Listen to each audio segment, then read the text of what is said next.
Hello and welcome. Everyone on Facebook, wherever you're watching us on social media, if you notice, Dave and I are a little casual right now. Dave and I are hot, and it is a steamy one here inside of Raymond James Stadium as we got Monday Night Football.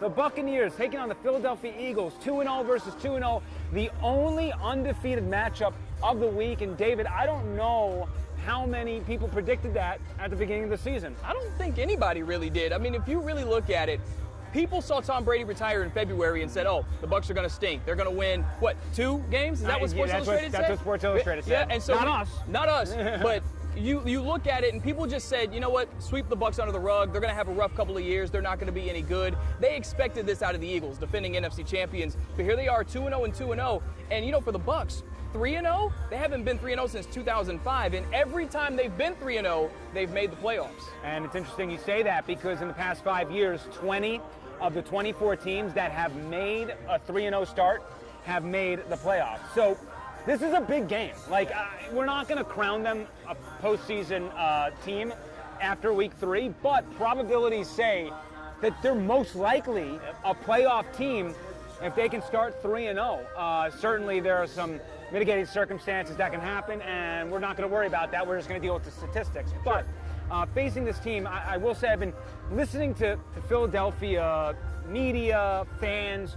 They're the most pissed off 2-0 team that you can imagine right now. The Bucs right now very happy with where they are. Yeah. The Eagles are ticked off. So you have a very motivated group in here that has not performed up to capabilities.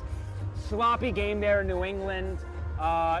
Thursday Night Football against the Vikings, a team which is a common opponent between the Buccaneers and the Eagles. It went down to the wire. Now, the Eagles ran all over Minnesota. Yes. But they didn't look good, and most notably, their passing game didn't look good. Yeah. And with Carlton Davis out, which we just learned moments ago, that could be the get-right scenario for the Eagles. Yeah, as soon as I heard the news that Carlton Davis wasn't going to play, I was thinking Devontae Smith might have another one of those games that he did against the Vikings last Thursday night because he went over 100 yards. Jalen Hurts wasn't able to spread the ball, so I know a lot of fantasy owners were upset about Dallas Goedert. He's got 4 of them things. I got 4 teams, but Dallas Goedert isn't on my team. But if he is on your team, you probably weren't too happy about what you've got or what you've gotten, not just last week, but the week before that. And so I know the passing game is something that they want to improve. The rushing game is where the concern shows up for Tampa Bay. That's where their focus has to be because DeAndre Swift had a fantastic week too. And then Kenneth Gainwell is going to start working back into that rotation. So now you've got 2 running backs who you know are capable of gashing you. Yeah, I mean, the Eagles are pretty healthy. They just lost their star nickel cornerback, so that does hurt. But for the most part, other than that, you know, Maddox for Carlton Davis is kind of an equal. It really hurts that the Bucs will not have Kalijah Kancey again. Yeah. I cannot begin to emphasize how much they need a presence on the defensive line. We talked about it all offseason. Hey, they got Kancey. They're finally going to be able to be disruptive up front, and the rushing defense has been great. But I don't know if they're generating enough pressure. Despite the 6 sacks, I still think those are induced by Todd Bowles and his blitz packages more than being able to get hat on a hat. I'm going to beat this guy, and then I can drop into coverage and really kind of open up the Todd Bowles defensive playbook. So I'm very curious to how the team handles Jalen Hurts, a guy they have not seen since 2021 in this building, playoff game, wiped the floor with the Eagles. I know the score was like 31-15, but it was a blowout. There was some points scored at the end of that thing. And coaching staff talked earlier this week that Hurts is a different guy from then to now. I mean, he was a rookie back then. Like, that's a whole different Jalen Hurts. The Jalen Hurts we saw last year is kind of the Jalen Hurts we're going to see tonight. The guy that took the Eagles all the way to the Super Bowl. And even though they lost, he was fantastic in that Super Bowl against Kansas City. I loved his performance. Yeah. And so that's why Eagles fans are upset, because they haven't seen that level of play from this team just yet. And you would think playing the Patriots and the Vikings, like, oh, those are 2 teams that no one's really looking at them as Super Bowl contenders. They aren't bad. They aren't the Chicago Bears. They definitely aren't the Denver Broncos. Because, my goodness. You and I could have suited up for the Dolphins. I scored a touchdown. Did you get a touchdown? I got a touchdown. Yeah, I got a touchdown too. So when you look at the Philadelphia Eagles, they haven't reached their potential yet, which is scary because at any moment they can flip that switch and become the beast that we saw last year. And I think the same can be said about this Buccaneers offense because they're still growing and still meshing. And that's what's so interesting about this matchup. We just haven't seen these two teams at their absolute best, and tonight really could be that night. National stage, it's the night to do it. Exactly, and you wonder if the Eagles are going to learn from their wins, right, or are they going to have to learn from a loss? You know, you teeter, and they have two new coordinators. You know, yeah. And the Buccaneers right now with their new offensive coordinator, we're going to get into Dave Canales, but you know, A.J. Brown's angry on the sidelines. Yeah. You just wonder, do they have to take an L to say, hey, you know, our talent can only take us so far? Right. Reminds me of the 2021 Buccaneers a little bit, and last year was a totally disastrous situation. It was. I don't know if the Eagles are quite there as what we've seen. Maybe. Well, whatever. 2022 is his own story. But let's talk about Dave Canales and his offense. Yeah. I would say that Baker Mayfield, and he's getting his exposure again. Everyone's jumping on the Baker bandwagon, but I'd be hard-pressed to say that Dave Canales doesn't have a large say in why Baker Mayfield has been so productive, especially on third downs where he's completing 87% of his passes. You would think third and long would be like, well, drive's over, right? Throw your hands up. Last year, that was certainly the case for the Buccaneers, but this year, we see Baker Mayfield finding ways to make plays. He refuses to be sacked. He doesn't care if there's pressure in his face because he's completing the highest percentage of passes against pressure. Third down it's the money down for this team right now. Like, they are not stopping the Buccaneers on third down. I'm talking about the previous opponents. That is the challenge for the Eagles, that defensive front, that they can speak for themselves. Like, they are formidable.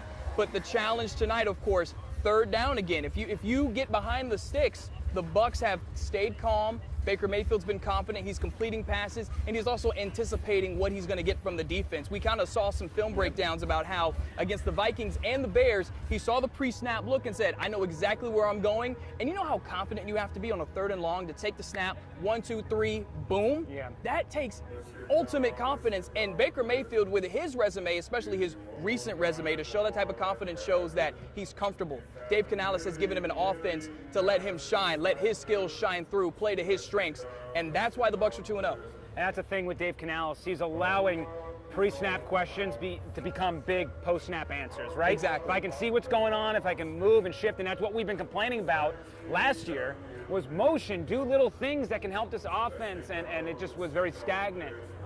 Teams are going to learn what Dave Canales wants to do. So he's still got a little bit of an advantage because this is only the third game that he's calling. So I expect that advantage to continue for a little bit longer before there's a lot of tape on there, and then the Buccaneers have to adjust to what defenses are doing to them.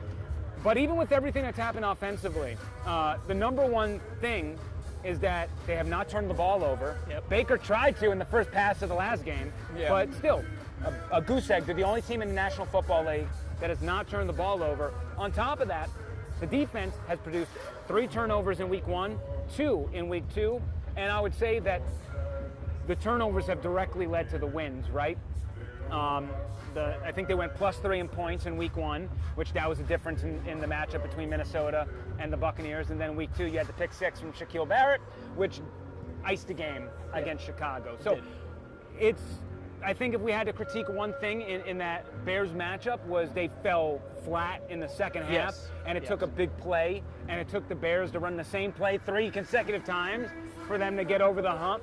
So they got to play 4 full quarters, and I know it's a cliche, but against Philly, it's not good enough to just jump out to a 21-0 lead, let's say, best case scenario, and just kind of hang around.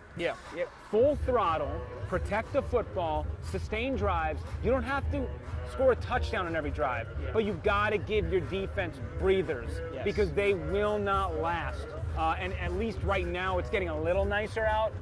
But, you know, hopefully last week was a little bit of a primer to get them ready for whatever heat they can experience. And, again, hopefully the wind comes brilliant in. But I would figure the heat would actually help the Buccaneers, and they would welcome it. Yeah, I mean, I think some of the players last week said they saw the Bears start to get a little bit tired in the second half. And so that has been an advantage. The heat has been an advantage.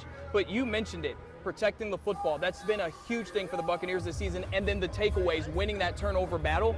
The thing we saw against the Bears was we saw the sack numbers. The turnovers came, but the sacks were huge, that pass rush. And I said after that game, if they can marry the pass rush with the turnovers and kind of find a beautiful middle ground, this defense is going to be something to be reckoned with. They still have that large defensive core from the Super Bowl year. They still have Devin White. They still have Levante David. Carlton Davis won't play. Jamel Dean is still there. Antoine Winfield Jr. is still here. So you have a lot of those defensive players. Can't forget Vita Vea. My apologies for leaving you out of the initial list. But you still have those players. So I don't know why people kind of slept on that defense.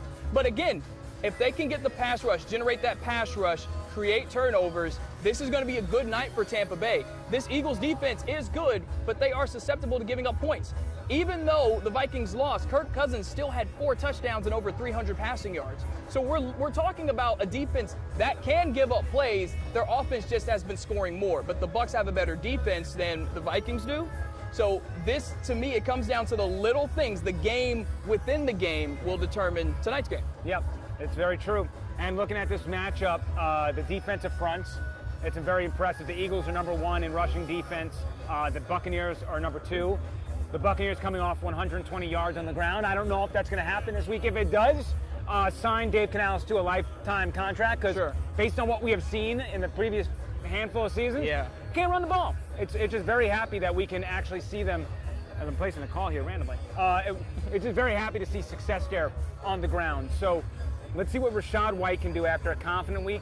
Admittedly, he said week 1, that was probably the worst game he's maybe played in his entire life. Wow. Week 2 was fantastic. He totaled over 100 yards himself. He has 41 touches on the year already. They're riding him. They're riding him hard. Him, it's going to be Sean Tucker, and now sneak Keyshawn Vaughn will be brought up and have a chance as well with Chase Edmonds landing on the IR. We got a couple more minutes here. David, what is your prediction of what happens tonight, and how do the Buccaneers win this game? What's the one thing you're looking at? Well, I kind of said it on the Blitz, which airs 10 Tampa Bay, 8:30 Sunday mornings. You can watch it on YouTube, too. You can. 7,000 people have already watched it on YouTube, apparently. 7.5. 7.5. So I said on the Blitz that my gut says the Eagles 31-21. I'm not going to amend that. I have amended before. I'm not going to amend it. I do think the Eagles find a way to win in the second half and kind of pull away a little bit. I think the key for Tampa Bay tonight, though, if Tampa Bay is going to win, there's 2 things on each side of the ball. It sounds pretty obvious, but it's just kind of how it goes. Offensively, you have to protect the football, and you have to find a way to continue to generate points, which sounds obvious, but it's a lot easier said than done because this is a tough Eagles defense. But you have to find a way to generate points when you get the ball in offense, and then rack up those stops. The best way to stop Jalen Hurts is to keep that brother on this sideline. If you want to stop him, don't let him out there, because once he gets out there, he's going to do something. So the more stops, the better. Turnovers are great because now you're giving your offense the ball in plus territory potentially, but you got to stop this Eagles offense. The tush push, that's going to happen. They're going to use it sometimes, and it's hard to stop. But if you keep them out of the 3rd and 1, 4th and 1, they're not going to utilize that. So get stops, turnovers are a plus, offensively protect the football, and you will win. Yeah, I think that pretty much sums it up. I too, as I said in the Blitz, I'm picking the Eagles to win 27-23. Personnel-wise, I still think they're better. But I definitely know that the Buccaneers have the talent to hang around with this team. It's just whether they can execute at the level they've been doing the past 2 weeks. At some point, they gotta regress, right? At some point, you're gonna make a mistake. At some point, Baker Mayfield's gonna eat a sack that he shouldn't. He's been so elusive. He's been thriving under pressure at a historic rate in his career. 87% on 3rd down, as I mentioned earlier in this Facebook Live. At some point, those numbers have to dip. And against the talent that the Eagles have, you have to think they're not gonna be executing at that high of a clip. So I think it's going to be a rock fight to a degree. I think points are going to be scored. Yeah. But at the same point, I do think that the Eagles are going to win. And if they do not, there will be some serious steam on the Buccaneers going 3-0. They're going to be the talk of the town heading into New Orleans facing Jameis Winston next week, battling for the lead in the division once again. Yep. And yeah, they will be a favorite to make the playoffs, considering, as I mentioned at the beginning, 20 of the past 24 teams who have started 3-0 in a season in the past 5 years have made it to the playoffs. Well, we are going to enjoy this breeze. We're actually going to get out of the stadium.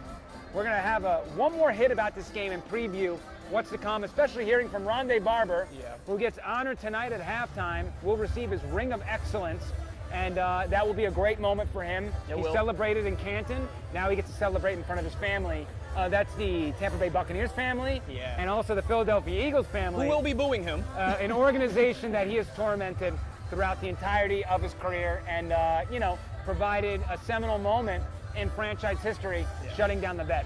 So thank you again for joining us here on Facebook Live or whatever social media stream you're watching us on. Continue to join us on 10 Tampa Bay and 10 Tampa Bay Plus, and we'll be joining you live from Raymond James Stadium when this game wraps up on the telecast. Him, me, we're out of here.